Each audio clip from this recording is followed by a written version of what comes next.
short axis, I'm going to bring this straight down, and this ratio to this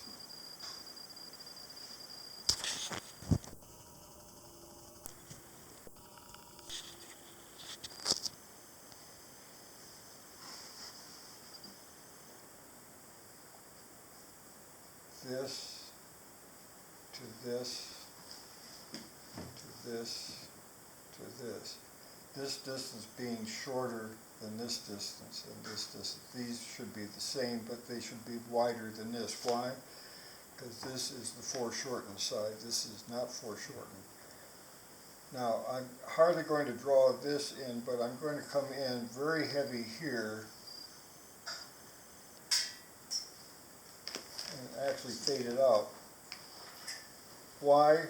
I want this to separate from that so I can feel I can reach right in. I want to pull this whole section forward of this.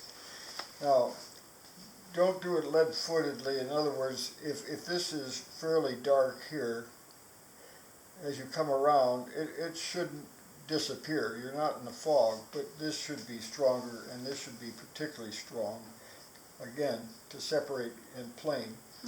Down here, this distance here will represent this distance. Will it be greater or less? I want to put my long axis in now. I'm down here. And if this is my long axis here, what has to be here? This same distance? Wider. No, wider, which this is, let's say, to about here. So now this is my long axis, and this is the thing that you've got to keep in mind. This is not the midpoint. This should actually be closer to this. So this distance from here to the center point, and this distance should vary slightly. So basically about here. So I'm just going to try and feel out what my ellipse has got to be here. This again is a real edge, so we want to bear down on this and taper off. Taper off. Come in. In other words, real edge, transitional surface. Does that make sense? So if you establish your long and short axes, make sure that this ratio has got to be greater here than here. And then don't abruptly go over the light line. You can start here and taper off and then come in stronger again. Okay. You see, this is what we can't do. No points. We're not doing footballs. This has got to be a tight, immediate turn, a tight turn here. And what happens if people are drawing a cylinder and they come down and do this, they haven't filled out what this is.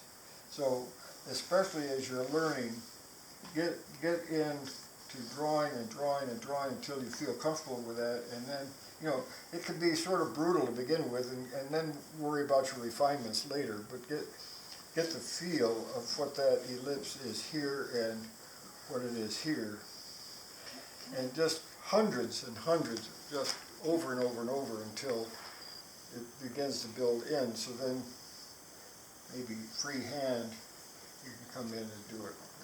Can I ask a question?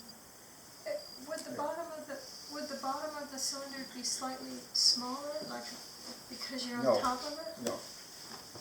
Don't worry about that. That's so insignificant. But see, this ratio is too great. It wouldn't get quite that wide because we're almost coming to a circle here.